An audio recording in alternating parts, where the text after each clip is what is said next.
परमेश्वर के नाम की महिमा होने पाए। इस सुंदर समय के लिए धन्यवाद देते हैं।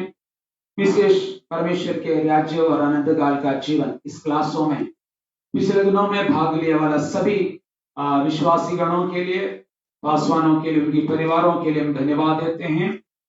इस प्रकार का मंच हमारे लिए तैयार करके दिया वाला पास्टर के शादी के लिए, ब्लसन के लिए, उनके साथ ही सेवकाई करने वाला हर एक पासवानों के लिए भी हम धन्यवाद देते हैं।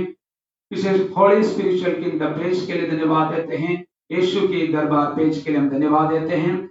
और अनेक पेजों में पिछले दिनों पर यह शेयर किया है। अनेक लोग परमेश्वर के वचनों को सुनता रहा। सभी जनों के लिए हम हृदय की गहराई से धन्यवाद देते हैं। पिछले दिनों पर आखिरी भागों में हमने ऐसे वचनों को मनन कर रहा था। मत्ती के सुसमाचार 25वां अध्याय का पहले पदों से लेकर हम विचार किया है। यहाँ पे दीपक उठाकर चला वाला 10 कुमारी के बारे में, उसमें 5 कुमारियां मूर्ख थे, 5 बुद्धि ज्ञान पाए वाले लोग थे। उसमें बुद्धिमानी कुमारियां कुप्पी के साथ तेल भी या दीप के साथ तेल भी लिया है। वो दुल्हे आने के समय पर अपना दीप जलाया है और दुल्हे को स्वीकार करते हुए राजमहल में प्रवेश किया है। ये बातों को हमने सुना गया था। आज रात को हम अगले पदों में आए। उसकी लूका का सुसमाचार 23वां अध्याय का 22वां पद। लूका का सुसमाचार 23वां अध्याय का 42 पद, 42 पदों में हम आए। पढ़िए। तब उसने कहा, हे यीशु, जब तू अपने राज्य में आए तो मेरी स्तुति लेना। क्या अगले? उसने उससे कहा, मैं तुझसे सच कहता हूँ कि आज ही तू मेरे साथ स्वर्गलोक में होगा। यस, यहाँ पे यीशु मसीह का मृत्यु के समय पर अथवा क्रूस पर लटने के समय पर दोनों भागों में क्रूस में चढ़ाया वाला छोरों में से एक यीशु मसीह से यह सवाल पूछा गया है, हे प्रभु, तो अपना राज्यों पर आने के समय पर मुझे भी स्मरण रखना है। यहाँ पर 2 छोरों को हम देख सकता है, मगर एक छोर यीशु मसीह को निंदा किया है, दोष आरोपण किया है। मगर एक छोर ने जो दोष आरोपण किया वाला छोरों को ढांटा है, बोला है हम न्याय के साथ अथवा हमने जो किया वाला गलती के लिए न्याय से सजा लेते हैं या उचित सजा हम पाते हैं। मगर इस व्यक्ति अथवा यीशु मसीह कोई पाप करने के कारण नहीं क्रूस पर चढ़ाया है। ऐसे उनको समझाने के बाद में फिर उसको ऐसे डांटा गया है। डांटने के बाद में यीशु मसीह से इस छोर ने बताया गया है, हे प्रभु, तू अपनी राज्यों पर आने के समय पर क्या है, मुझे भी स्मरण रखना है। यीशु ने जो उत्तर दिया है वो उत्तर हमारा जो थोड़ी समय के लिए हम विचार करेंगे इस संभवों को। यहां पर यीशु ने उत्तर दिया है, जरूर, पढ़िए, जरूर आज तुम मेरे साथ रहेगा। हिंदी पढ़िए। उसने उससे कहा, मैं तुझसे सच कहता हूँ कि आज ही तुम मेरे साथ स्वर्गलोक में होगा। मैं सच कहता हूँ तो आज मेरे साथ स्वर्गलोक में होगा, रहेगा अथवा होगा। प्रियो, यहाँ पे अनंत काल का जीवन में प्रवेश करने का एक ही द्वार के रूप में हमें इस संभव को देख सकता है। अगर एक स्वर्ग राज्य अनंत काल का जीवन नहीं होता तो इस दुनिया पे कोई भी व्यक्ति मरने के समय पर कोई झूठ बोलकर मरने के लिए शायद ऐसे की कदम कोई नहीं रखते। अधिकतर लोग अथवा 99% लोग भी सच बोलकर मरने के लिए चाहते हैं। कोई गलती किया वाला व्यक्ति है तो भी अपना गलती को मानकर सुसाइड करते हैं अथवा आत्महत्या करते हैं। ऐसी एक परिस्थिति पर यहां पर यीशु मसीह ने कभी भी एक झूठ बोलकर मरने की यहां पे की कोई जरूरत है नहीं उसको, क्योंकि वो स्वयं मृत्यु लेने के लिए धरती पर आया है, मनुष्यों की पाप के लिए मरने के लिए आया है। उनकी आखिरी समय पर इसी चोर ने जो एक मांग किया है, उस मांग के लिए यीशु ने ऐसे उत्तर दिया, आज तुम मेरे साथ स्वर्ग राज्य में बैठेगा। अगर स्वर्ग राज्य में ऐसी एक जगह नहीं है, एक आनंद काल का जीवन नहीं है, तो यीशु मसीह ऐसे एक झूठ क्यों बोलना है? ये बात हमें सचमुच सोचने की बहुत ही जरूरत है। कहने का तात्पर्य यही है, यीशु मसीह आनंद काल का जीवन भर हमें प्रवेश करने के लिए ले जा रहा है। उसके क्रूस पर कोई भी मारा विश्वास करते हैं उसके मृत्यु पर, वो आनंद काल का जीवन में प्रवेश करेगा। हमें हमारे आखिरी श्वास तक यीशु मसीह हमारे लिए मरा गया है, वो हमारे लिए स्वर्ग राज्य तैयार कर रहा है, उसी के साथ हम बैठने वाला है। ये विश्वास हृदय के अंदर रख के जीवन बिताने की बहुत ही जरूरत है। अब हमने इस चोरों का हृदय का विश्वास कैसा विश्वास है, हमें थोड़ा देखिए। इस चोरों को कोई भी सुसमाचार बताया नहीं, कोई मन फिराने के लिए बताया नहीं, तुमने जो बहुत बड़ा गलती किया है ये भी नहीं बताया, उसको केवल सजा मिला है अपना पापों की प्रति।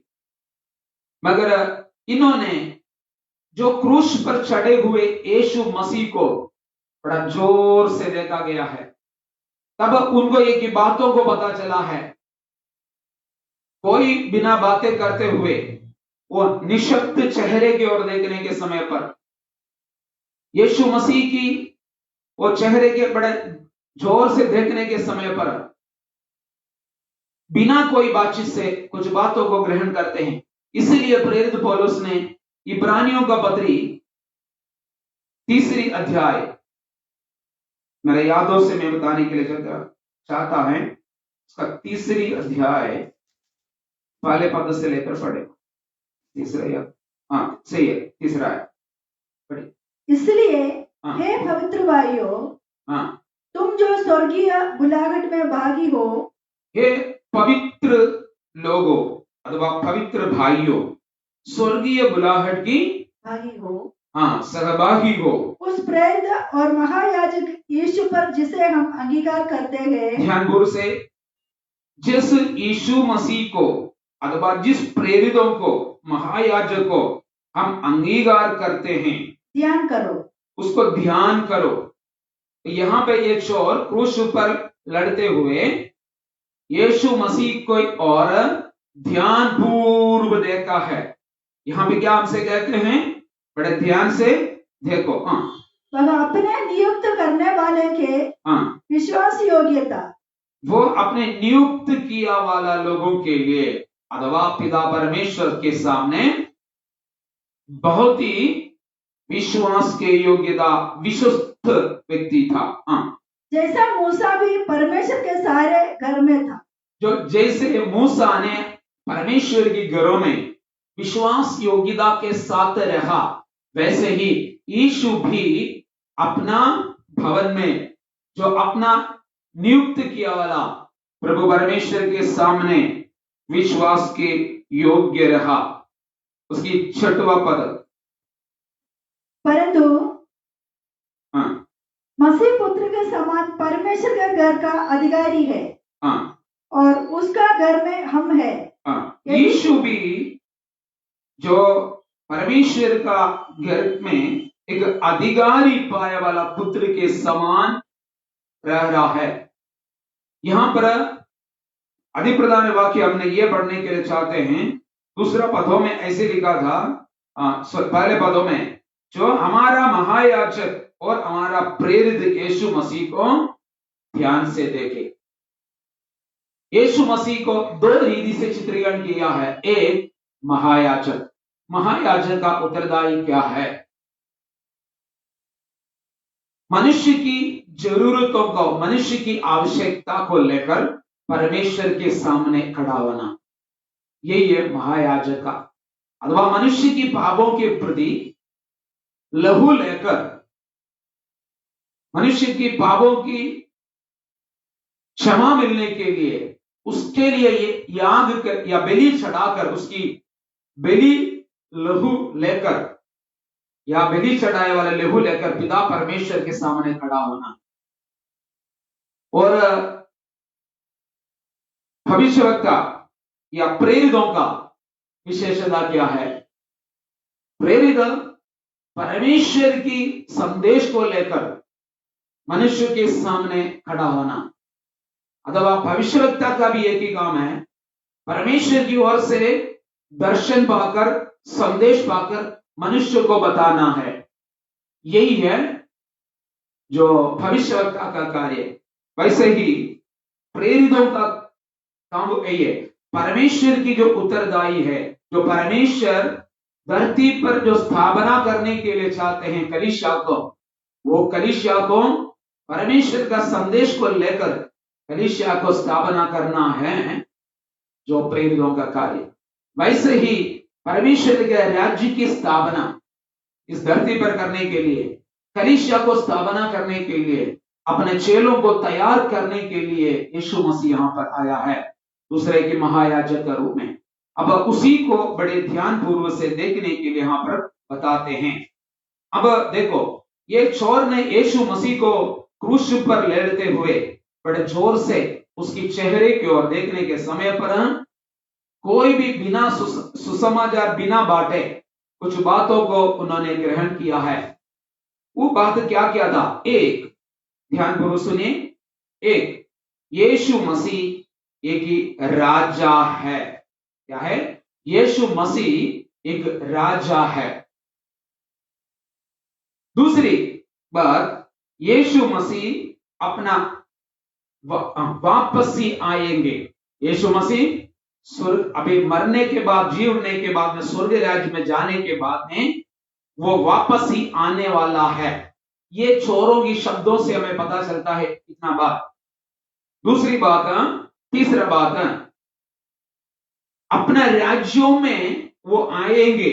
उस राज्यों के लिए इस चोर ने प्रतीक्षा कर रहा है। चौथा बात, एक न्याय का सिंहासन है, हमें न्याय करने वाला, न्याय करने के लिए वो आएंगे। चार बात, अब एक बार होंगे, यीशु राजा है, दूसरा यीशु वापस आएंगे, तीसरा अपना राज्यों को प्रतीक्षा करते हैं, चौथा वो न्याय करने के लिए आने वाला है। इस चार बातों को ये चोर ने बताए वाला शब्दों में है। एक, तुम राज्यत्व में आना है। राज्यत्व में कौन आएगा? राज्यत्व प्राप्त करने के लिए कौन आएगा? राजा आएंगे अपना राज्यत्व में या अपने राज्यों पर राज्य करने के लिए।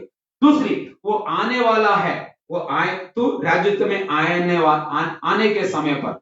तीसरा, मुझे याद करना है। याद करने का मतलब क्या है? ये न्याय विधि को वो समझ लिया है, उस न्याय विधि से हमें बचना है। ये चोर ने समझ लिया है, तब क्या किया है? मुझे याद करना है। ये चार बात उन्होंने ग्रहण किया। प्रियो, आज मेरे सुनने वाला भाइयों बहनों, आप इस चार बातों को ग्रहण लिया है, आपको अनंत काल का नरक से बचाकर अनंत जीवन में प्रवेश करने के लिए अवसर मिलेंगे। इस दुनिया में जीवन बिताने वाला हर एक व्यक्ति इस बातों को ग्रहण करना बहुत ही जरूरत है। अगर इस बातों को नहीं ग्रहण करते हुए आप इस दुनिया से मरे गया है तो आपके समान मूर्ख व्यक्ति, बुद्धि शून्य व्यक्ति कोई भी नहीं होगा। इस दुनिया पर आने वाला हर एक व्यक्ति इस सच्चाई को ग्रहण करना एक। दूसरा, बाइबल एक बार कम से कम पढ़ के इस दुनिया से आप चली जाइए। बिना बाइबल पढ़ के कम से कम आरंभ से लेकर अंतिम तक एक बार बाइबल ठीक से पढ़कर आप मरेगा तो अच्छा है कम से कम, क्योंकि इस सच्चाई आपको ग्रहण कर सके। अगली बात, यहां पे हमें एक बातों को और भी ग्रहण कर सकता है।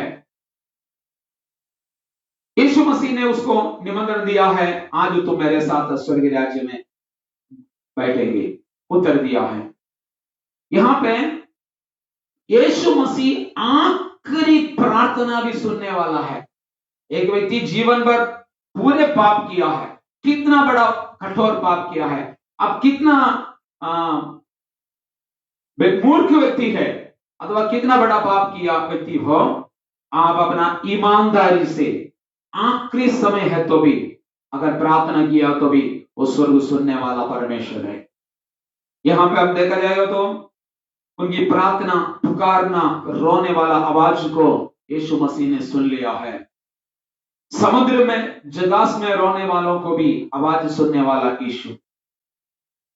मार्ग मध्य तिमाई की पुत्र बर्तिमाई की जो अंधे थे उनकी रोने वाला आवाज को सुनने वाला प्रभु। स्मशान गढ़ की भूतों की रोने वाला आवाज को सुनने वाला प्रभु। कोड़ी वाला बीमारी की रोने वाला आवाज को सुनने वाला। अन्य जाति की सुरोफई के जाति की महिलाओं की प्रार्थना सुनने वाला प्रभु। क्रूस में चोरों को भी प्रार्थना सुनाने वाला प्रभु आज तुम्हारा प्रार्थना भी सुनने वाला है। कितने लोग इस बातों को विश्वास करते हैं? प्रियो, आपकी समस्या कुछ भी हो, आपके जीवन में कोई भी परेशानी हो, अगर आपने मन खोलकर ईमानदारी से प्रार्थना करेगा तो वो प्रार्थना यीशु मसीह सुनने के लिए तैयार है। अब आगे हम बढ़ेंगे मत्ती के सुसमाचार 13वां अध्याय में फिर से हम आए। मत्ती के सुसमाचार 13वां अध्याय का उसका 11वां पद, यहां पर ऐसे हम देख सकता है यीशु मसीह ने कुछ बातों को अपने चेलों से यहां पर बताया। पढ़िए। उसने उत्तर दिया, उसने उत्तर दिया, तुमको स्वर्ग के राज्य के भेदों की समझ दी गई है।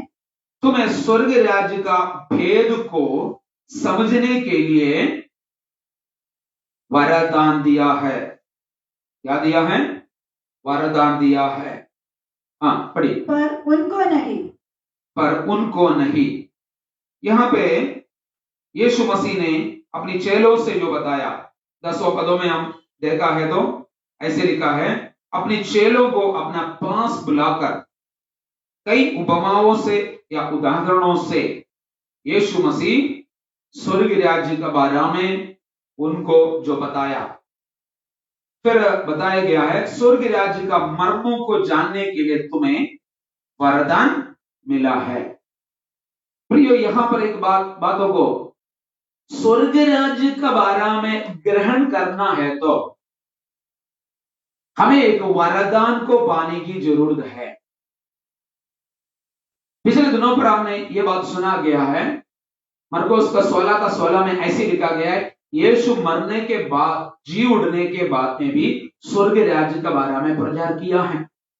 अब चेलों से बताया गया है, मैंने बहुत कुछ बातें आपको समझाया है पर वो पर्याप्त नहीं है। अब बताए मैं स्वर्ग राज्य को मर्मों को जानने के लिए, वहां पे ऐसे लिखा ना, पढ़िए। अब जो पढ़ाए वाला बच्चे। उसने उत्तर दिया, तुमको स्वर्ग के राज्य के भेदों की समझ दी। स्वर्ग राज्य की भेदों को जानने के लिए समझ दी है। समझ दिए है पर उनको नहीं। कई भाषाओं में ऐसे लिखा है, तेरे को वर दिया है, वरदान। समझकर यहां पे वरदान दिया है। यहां पे देखो यीशु को 3.5 साल प्रचार करने के बावजूद भी पूरी तरह से उसको नहीं ग्रहण नहीं मिला है, अथवा बहुत कुछ बातों को ग्रहण लिया है, मगर अब मैं आपके पास नहीं रहूंगा आगे के समय पर, इसलिए मैंने क्या किया है, वरदान दे रहा है, क्योंकि आप खुद प्रभु की उपस्थिति में बैठकर परमेश्वर से प्रार्थना करके इस बातों को ग्रहण करें। प्रियो, यीशु मसीह जितना आपको सिखाया है, मैंने पिछले 9 दिनों से जितना आपको सिखाया है, कभी भी खत्म नहीं होगा। आपको आगे दिनों में प्रभु ने बोला है, मैं तुझे वरदान दे रहा है, तो खुद प्रभु की उपस्थिति में बैठकर इस बातों को ग्रहण करें। तो ये पाने के लिए आपको समर्पण करने की बहुत ही जरूरत है। अब देखो, मैं ये बोलने के लिए चाहता हूं, किसको ये समझ नहीं पाएगा। यहां पे चेलों से बोला है, तुम्हें मैं वरदान दे रहा हूं जो भेद को समझने के लिए, मगर कई लोगों को इस बातों को ग्रहण कर नहीं पा रहा है। किसको किसको ये ग्रहण कर नहीं पा रहा है? पढ़िए, यहां पर हम देखा जाएगा तो मत्ती के सुसमाचार 11वां अध्याय का 23वां पद पढ़े। 11 का 23। हे कफरनहूम, एक मिनट मैं बता, हाँ 11 का 25 पढ़े। उसी समय यीशु ने कहा, हे पिता, स्वर्ग और पृथ्वी के प्रभु, मैं तेरा धन्यवाद करता हूँ कि तूने इन बातों को ज्ञानियों और समझदारों से छिपा रखा और बालकों पर प्रकट किया है। बस यहाँ पे देखो, इस बातों को कुछ लोगों को प्रभु ने छुपा कर रख दिया है। किसको किसको मैं बताने के लिए चाहता हूं। यहां पे लिखा गया है, हमने 11 का 25 पढ़ा है मत्ती के सुसमाचार। यहां पे देखा जाएगा तो एक, ज्ञानियों को ये बातों को समझ नहीं सकता है क्योंकि ये छुपा के रखा गया है।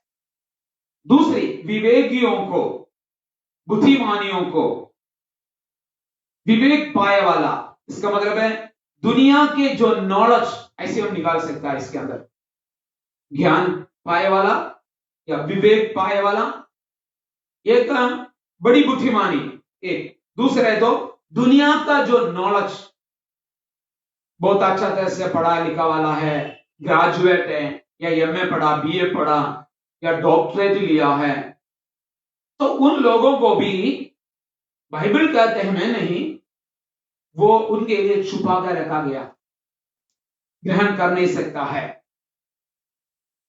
फिर किसका किसका है? 13 अध्याय का पहला पद पढ़े।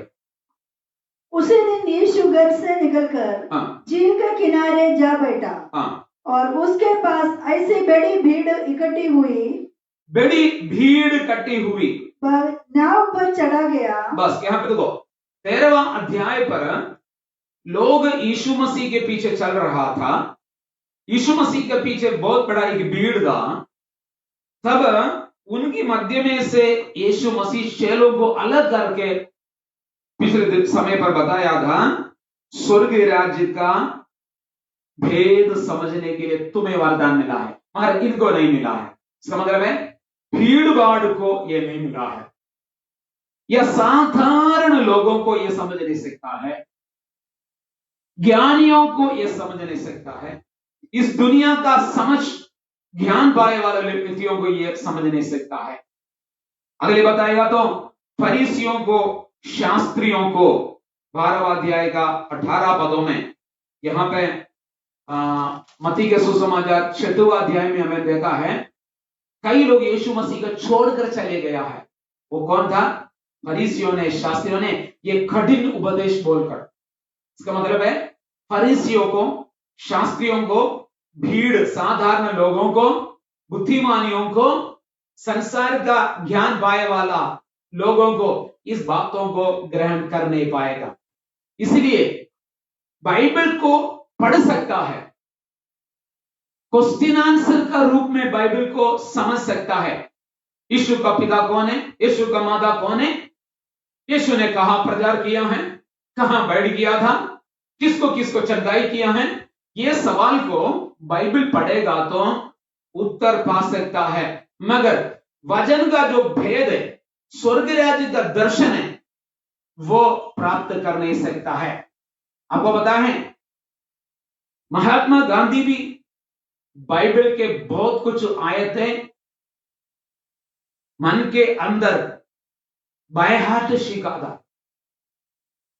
ऐसे बहुत कुछ इस दुनिया को शासन किया वाले लोगों को बाइबल के बारे में बहुत ज्ञान था, मगर स्वर्ग राज्य का भेद, यीशु का दुनिया में आने का उद्देश्य, यीशु मसीह पर जो विश्वास रखे अनंत काल के जीवन पर जो प्रवेश करना है, तो वो भेद हमें समझना, विश्वास करना, यह साधारण लोगों से हो नहीं पाए। उसके लिए आपको एक मन फिराने की जरूरत है। मन फिर इसीलिए बोला है चेलों को ये समझ सकता है। चेला मतलब शिष्यों को। कौन है शिष्य? यीशु मसीह का आज्ञा पर चलने वाला। यीशु के कारण माताओं को, पिताओं को, भाइयों को, बहनों को अगर थोड़ा अलग रखना है तो वो अलग रखने के लिए तैयार होने वाला है चेला। और मैं अपना स्वयं को त्यागा वाला लोग, अपना जीवन को भी अगर त्यागना है तो त्यागने के लिए तैयार हो गया वाला व्यक्ति। यीशु मसीह को उद्धारकर्ता के रूप में जो स्वीकार करके मन फिर आकर अपना पापों को पश्चाताप किया वाले लोगों को ही स्वर्ग राज्य मिलेगा, उसी को ही यह प्रकट करके देगा। उसके अलावा अगर कोई भी एक पापी जन इस प्रचारों को सुन रहा है तो आपके दिमाग में ये बातों को घुसेगा नहीं। जैसे एक सच्चाई बोल रहा हूं, क्योंकि ये स्वर्ग राज्य में जिस व्यक्ति प्रवेश करेगा उसी को यह समझ पाएगा। यीशु मसीह को बिल्कुल 100% उद्धारकर्ता के रूप में जो स्वीकार करते हुए एक सच्ची चेला बनकर अगर जीवन बिताएगा तो उसी को ये बातों को ग्रहण करेगा। यहां पर 11वां अध्याय का 25वें पदों में फिर किसको ये प्रकट करके देते हैं? शिशुओं को ये प्रकट करके देने के कारण मैं हमको आपको धन्यवाद देते हैं। पढ़िए 25वां पद फिर से। उसी समय यीशु ने कहा, 11 का 25। उसी समय यीशु ने कहा, हे पिता, स्वर्ग और पृथ्वी के प्रभु, मैं तेरा धन्यवाद करता हूँ कि तूने इन बातों को ज्ञानियों और समझदारों से छिपा रखा और बालकों को प्रकट करके दिया है। इसका मतलब है दूध पीने वाला बच्चे को सारी बच्चों को प्रकट करके दिया है? नहीं, ये अर्थ यहां पर नहीं है। यीशु मसीह ने पहले बोला जब तुम इस बालकों के समान मन फिर ना आवे तब स्वर्ग राज्य में प्रवेश नहीं कर पाएगा। इसका मतलब है जैसे बालक के रूप में मनों में बदलावट पाए वाला जिस व्यक्ति है जो स्वर्ग राज्य में जाने के लिए योग्य है, उसी को स्वर्ग राज्य का बारे में प्रकट करके दे। कितना आश्चर्य बात है या कितना अनमोल बातें हैं ये, क्योंकि लाखों करोड़ों लोग प्रचार करते हैं, मगर ये अनमोल बात जिसको समझ सके वो बालकों के समान, शिशुओं के समान, जिनका हृदय मन फिराया वाला है, उसी को इस बातों को ग्रहण कर पाएगा। अब उस भागों को भी मैं खत्म करने के लिए चाहता हूं। आगे हम बढ़ेंगे। पिछले दिनों पर हमने प्रेरित पौलुस से पूछा गया है, पत्रोस से पूछा गया है, क्या स्वर्ग राज्य में जाने के लिए क्या आपको कोई तकलीफ हुआ है? क्या आपका विचारधारा क्या है? दोनों बताया है स्वर्ग राज्य में प्रवेश करना है, उसके लिए जो भी कष्टों को सहना है सहन करे, ये बातों को बताया। अब हमने अब्राहम को देखेंगे, इब्राहिम की ओर हम देखेंगे। उत्पत्ति के पुस्तक 12वें अध्याय का पहला पदों से लेकर इब्राहिम का जीवन के बारे में हम पहली बार देख सकता है। उत्पत्ति की किताब 12वां अध्याय का पहले पदों से लेकर कृपया पढ़े। यहोवा ने अब्राहम से कहा, अपने देश और अपने कुटुंबियों और अपने पिता के घर को छोड़कर उस देश में चले जा जो मैं तुझे दिखाऊंगा। बस यहां पर एक सच्चाई को देख सकता है। इब्राहिम को प्रभु परमेश्वर ने बुलाकर अलग करने वाला भागों को हम यहां पे देख सकता है।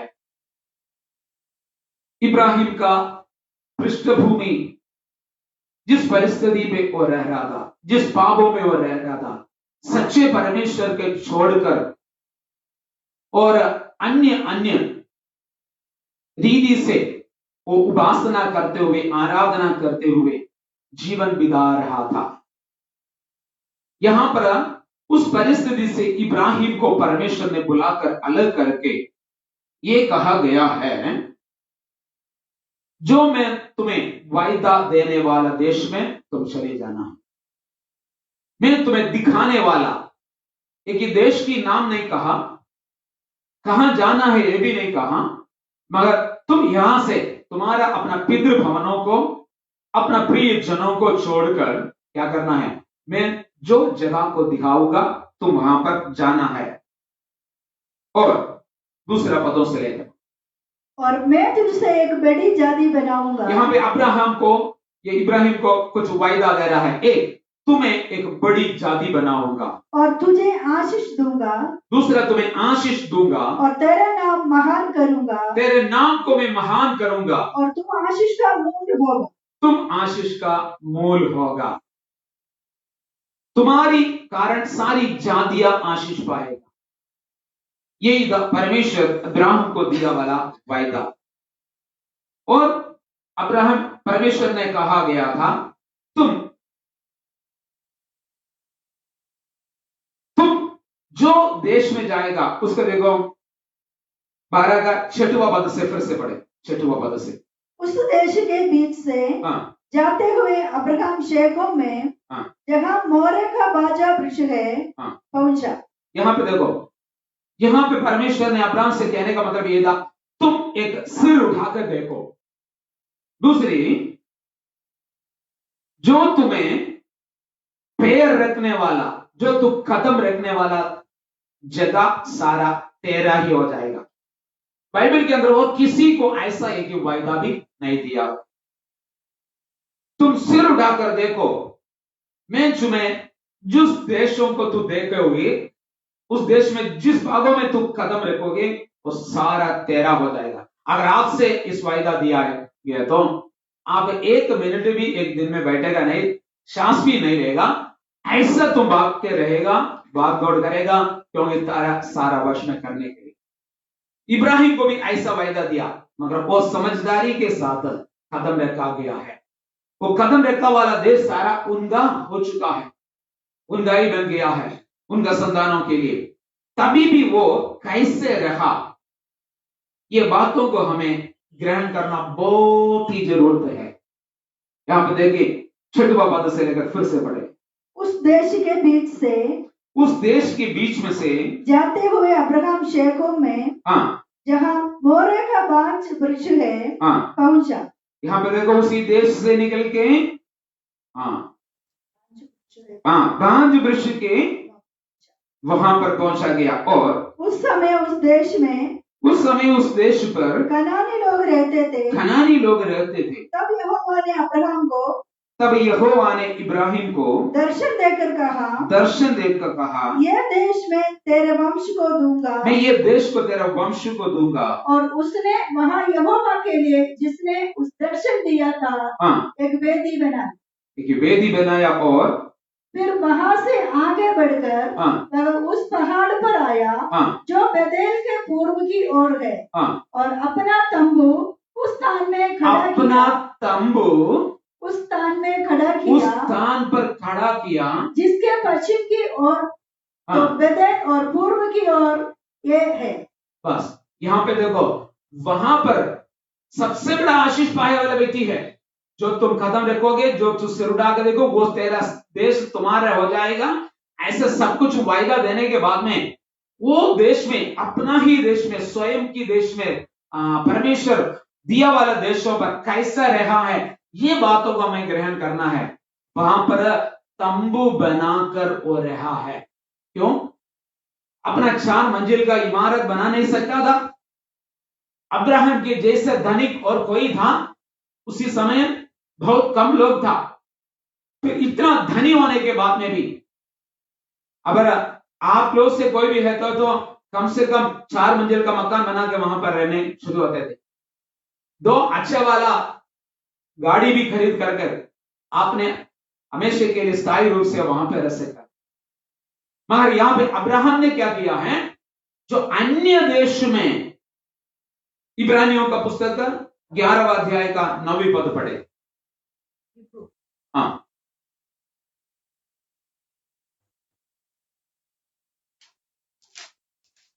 11 का 9।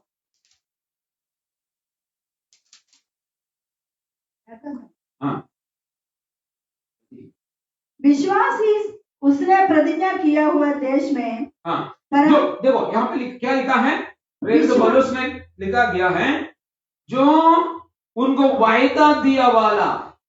हाँ, पढ़िए। विश्वास से अपने प्रतिज्ञा किया हुआ देश में, विश्वास से अपने प्रतिज्ञा किया वाला देश पर, पराये देश में परदेशी के समान, पराये देश में एक परदेशी के समान रहकर इसहाक और याकूब समेत, जो इसहाक और याकूब के समेत, जो उसके साथ उसी प्रतिज्ञा के वारिस थे, जो उसकी प्रतिज्ञा का वारिस थे, इसहाक ने तंबुओं में वास किया, तंबुओं में वास किया है। देखो, प्रतिज्ञा किया वाला देश, खुद तुम सिर उठाकर देखने वाला देश खुद का हो जाएगा कहा वाला देश, वहां पर एक पराये देश में एक परदेशी के समान रहा है। इसका अर्थ क्या है? नीचे की पढ़े। क्योंकि वह उस स्थिर नींव वाले नगर की बाढ़ छोड़ता था जिसका रचने वाला और बनाने वाला परमेश्वर है। अपना खुद का एक देश है, उसी देश की दर्शन अथवा स्वर्गीय दर्शन उनके हृदय के अंदर जो पाने के समय पर अपना खुद का जो धरती में जो रहने वाले के लिए दिया वाला देशों में वो परदेशी के समान पराये देश में रहा, वैसे रहा। इसका मतलब है उसका हृदय के अंदर पूरा जो परमेश्वर देने वाला आनंद काल का राज्यों में प्रवेश करने के लिए इच्छा रखाकर अथवा इच्छुक रखाकर यहाँ पर परदेशी के समान रहा। प्रियो, कितना अनमोल बातें हैं, कितना आश्चर्य बातें हैं यहाँ पर। हालेलुया। उन्होंने जैसा जीवन रहा है वो यहाँ की जो वायदा दिया वाला था, यहाँ पर जो उन्होंने कदम रखकर पाया वाला देशों में एक परदेशी के समान तंबों में रहा। हम है तो कितना घमंड करके जीवन बिताने वाला व्यक्ति बन जाता। प्रियो, यहाँ पर अब्राहम की नम्रता को हम समझना है, उसका दर्शन क्या था ये हमें ग्रहण करने की जरूरत है। यहाँ पे देखो, और आगे के लिए वो पढ़े, वो परदेश में के समान तंबों में रहा है और परमेश्वर शिल्पी होकर, आगे पढ़े 10वां पद से लेकर, क्योंकि वह उस स्थिर नींव वाले नगर की बाढ़ छोड़ता था। वो स्थिर नींव वाला नगर के लिए बाढ़ छोड़ता था। कहने का मतलब इस दुनिया में जो दिख रहा है सब यहां पर खत्म हो जाएगा। आप जितना खूबसूरती मकान बनाए, कितना खूबसूरती गाड़ी खरीदे, यहां पे जो कुछ आपकी आंखों की दृष्टि में देख रहा है ये सभी बातें यहां पे खत्म हो जाएगा। ये सब यहां पर स्थिर नहीं है। जो परमेश्वर जो स्थापना करेगा वही राज्य स्थिर होगा। वो नींव कभी भी हिलेगा नहीं है, ना हिलने वाला उसी नगर के लिए वो बाढ़ जोतता रहा। प्रियो, उसी दर्शन हमारे हृदय के अंदर होना बहुत ही आवश्यकता है। यहां के सारी इस दुनिया के कितना बड़ा मंजिल की मकान हो वो सब यहाँ पे नींव हिलेगा तो खत्म होने वाला, मगर परमेश्वर जो स्थापना करने वाला राज्य के नींव कोई भी व्यक्ति को हिला नहीं सकता है। इसलिए उसी नगर की बाढ़ चौका करके इंतजार करके यहां पर रहना बहुत ही आवश्यकता है। अभी इब्रानियों की 12वीं अध्याय का 26वां पद 26वां पद से लेकर पढ़े। उस समय तो उसके शब्द ने पृथ्वी को हिला दिया, पर अब उसने यह प्रतिज्ञा की है, एक बार फिर मैंने न केवल पृथ्वी को वरन आकाश को हिला दूंगा। परमेश्वर का बारा, परमेश्वर इस धरती के बारे में, आने वाला समय के बारे में लिखा गया है। उसी समय परमेश्वर का शब्द क्या किया था? पृथ्वी को हिलाया है। अब एक बार हिलाने का मतलब क्या है? इस सारी जो दिखने वाला चीज यहां से फैल जाएगा अथवा खत्म हो जाएगा। और इसीलिए क्या करना है? उस वायदा को याद करते हुए अब ना हिलने वाला, किसी को भी जो हिला नहीं सकता, ऐसे वाला जो परमेश्वर नींव लगाया वाला, उसी राज्यों में प्रवेश करने के लिए आप अधिक यत्न करें, अधिक प्रयत्न करें। अभी 27 से लेकर फिर से पढ़े।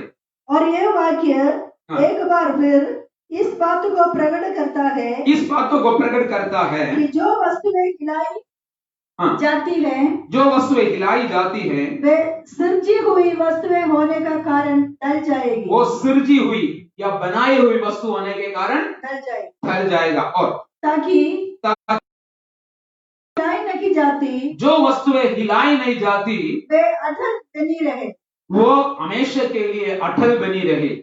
इस कारण हम इस राज्य को, हमारा विषय स्वर्ग राज्य है, इसलिए इस राज्यों को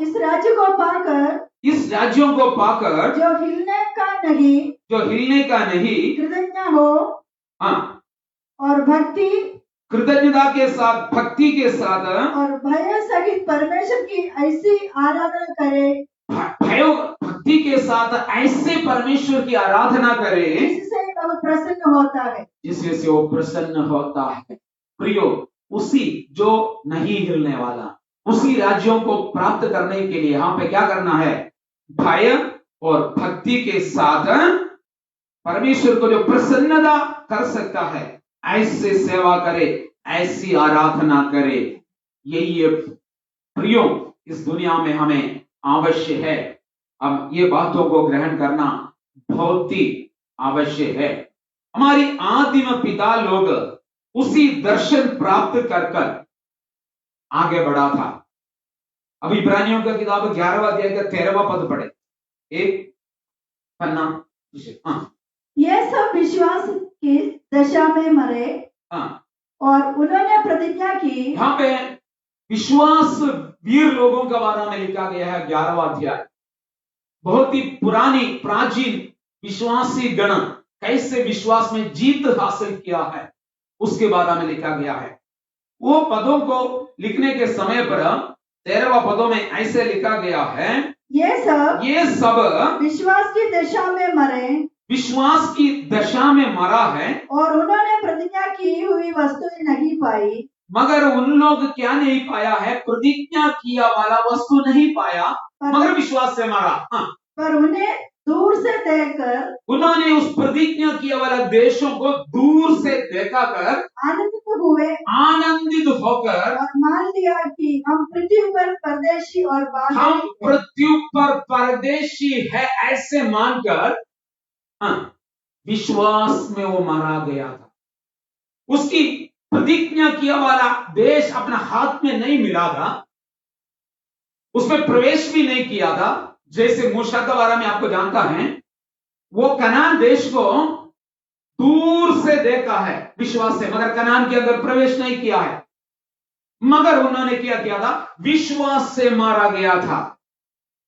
प्रियो, हम भी यहां पर अगर खत्म हो रहा है तो वायदा वाला उसी देश में प्रवेश नहीं किया है, मगर हम एक दिन वहां पे प्रवेश करेंगे। उसी विश्वास पर हमें यहां पर ठहरने की अथवा आखिरी सांस भी खींचने की जरूरत है, अथवा आखिरी सांस तक खत्म होने के समय तक हमें विश्वास पर मरने की जरूरत है।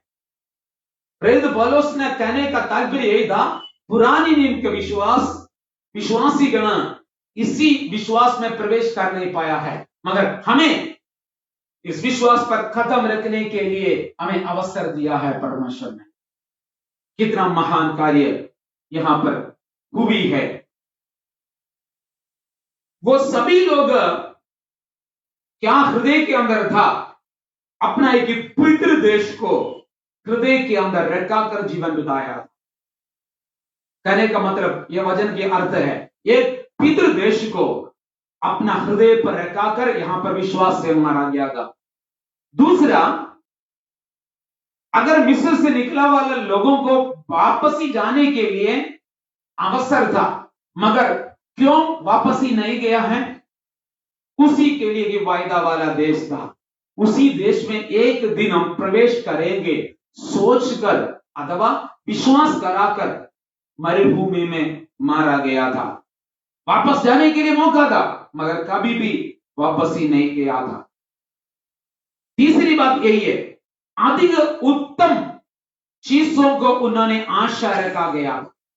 यहां की कोई भी चीजों में आशा नहीं रखा है, बल्कि आने वाला समय पर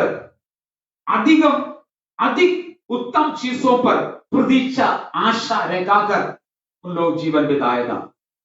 चौथा बात, स्वर्गीय बातों में वो भरोसा रखा है। भौतिक बातों में नहीं, दुनिया के बातों में नहीं, सांसारिक बातों में नहीं, फिर स्वर्गीय बातों पर प्रतीक्षा रखाकर उन लोग जीवन बिताया था। पांचवा बात, उनके लिए कि नगर तैयार कर रहा है, इस बातों पर उन्होंने प्रतीक्षा रखा गया है। ये इब्रानियों का 11वां अध्याय 13वां से 16वां पद तक पढ़ने के समय पर इतनी बातों को वहां पर रखा गया था। एक पितृ देश को वो ढूंढ रहा था, यहां का देश परदेश के समान है। दूसरा, वापस से जाने के लिए अवसर था, मगर नहीं किया। तीसरा, अधिक उत्तम चीजों पर वो प्रतीक्षा आशा रखा था। चौथा, वो स्वर्गीय बातों पर आशा रखा था। पांचवा, एक नगर उनके लिए तैयार कर रहा है, उसी पर प्रवेश करने के लिए उन्होंने समर्पित किया है। 15वां से लेकर फिर से पढ़े, इस बातों को वहां पे लिखा गया है। और जिस देश से वे निकल आए थे, यदि उसकी स्तुति करते तो उन्हें लौट जाने का अवसर था। हाँ, लौट जाने के लिए अवसर था। पर वे एक उत्तम अर्थात, देखो, उत्तम अर्थात स्वर्गीय देश के अभिलाषी, एक उत्तम चीजों पर, दूसरी स्वर्गीय बातों पर प्रतीक्षा रखा था, कामना किया था। हाँ, इसलिए परमेश्वर उनका परमेश्वर कहलाने में उनसे नहीं लजाता। इसीलिए परमेश्वर उनका परमेश्वर कहलाने में लज्जाता नहीं। मैं इस बातों पर, इस वचनों पर मैं खत्म करने के लिए चाहता हूं। इसलिए परमेश्वर उनका परमेश्वर कहलाने में लज्जाता नहीं, क्योंकि उसके लिए एक स्वर्गीय नगर को वो तैयार कर रहा था। प्रियो, सभी का परमेश्वर कहलाने में परमेश्वर कहा नहीं, लज्जाता नहीं, ऐसे नहीं बोला, मगर किसको यहां पे उनका परमेश्वर का मतलब सभी जनों का नहीं, उसमें से कुछ अलग किया वाला कुछ लोगों को बारे में दर्शाता है। स्पष्ट रीति से वहां पर ऐसे लिखा है, इसलिए परमेश्वर उनका का मतलब क्या था? कुछ लोगों का, शायद मिस्र से निकलकर आया वाला सभी लोगों का नहीं, आज मसीह के पीछे चलने वाला सभियों का भी नहीं, फिर किसका है? यीशु मसीह के पीछे रोटी खाने के लिए निकला वाला लोग है, अद्भुतों को देखने के लिए निकला वाला लोग है, चमत्कार को देखने के लिए निकला वाला लोग है, कुछ सहायता मांगने के लिए पीछे निकला वाले लोग है, मगर उन सभी का नहीं है। सभी लोगों का, इसमें से कुछ संक्षिप्त लोगों का, कुछ लोगों का परमेश्वर कहने के लिए, परमेश्वर उनका परमेश्वर कहने के लिए लज्जाता नहीं। प्रियो, परमेश्वर आज एक सवाल पूछ रहा है, मैं आपसे पूछ रहा हूं, परमेश्वर आपका परमेश्वर कहलाने में लज्जाता है कि नहीं? हाँ, ये मेरा पुत्र है, ये वफादार है, ये विश्वास के योग्य है, ये विश्वास में चल रहा है, ये पवित्रताई में है, ये स्वर्गीय राज्य के लिए अभिलाषी है, ये उत्तम चीजों को पकड़ने वाला है। अथवा और मैं कहना चाहता हूं, मसीह के कारण पीड़ा की सहन करने वाला लोगों को देखकर प्रेरित पौलुस ने इस वचनों को इब्रानियों को पत्र लिखा गया। तो पीड़ा का मध्य में भी पीछे ना हटते हुए आज भारत में मसीह लोग बहुत ही जगह पर पीड़ा को सहन करने के समय पर आपसे एक सवाल पूछने के लिए चाहते हैं, उनका परमेश्वर कहलाने में परमेश्वर लज्जाता क्या? आपका नाम लेकर आपका नाम वहां पर लिखिए और आपका नाम खुद बताइए, आपका परमेश्वर कहलाने में परमेश्वर लज्जाता है कि नहीं? तो आप परमेश्वर के राज्य के लिए बारिश का कारण बनेगा। प्रियो, आंखें बंद करें, समर्पण करें। अब्राहम ने कैसे जीवन बिताया है? एक परदेशी होकर सब कुछ दुनिया पर होने के समय में भी पैसा या संपत्ति, दासी, बहुत ही जानवर की संपत्ति, सब कुछ होने के समय में भी उन्होंने एक परदेशी के समान तंबुओं में रहा है। स्वर्गीय बातों में वो भरोसा रखा है। परमेश्वर शिल्पी होकर रहने वाला, बनाने वाला, उसी नगर के लिए उन्होंने बाट जोता किया। दोहराने के लिए नहीं चाहता, सिरों को झुकाए। आपका हृदय की विचारधारा कैसे है? प्रियो, इतना अच्छा वचन सुनने के बाद में भी आपने स्वर्ग राज्य में प्रवेश करने के लिए योग्यता अभी तक नहीं पाया है, तो हृदय छोड़कर छाती पर पीट कर आपने प्रार्थना करे, प्रभु मुझे उस स्वर्गीय देशों में अभिलाषी होना, प्रवेश करना है। मेरा परमेश्वर कहलाने में आप दुख कभी ना उठाए, लज्जाता ना हो। इसलिए मेरे जीवन को समर्पण करते हैं। इस वचनों के द्वारा प्रभु आप लोगों को बहुत ऐसे आशीष करें।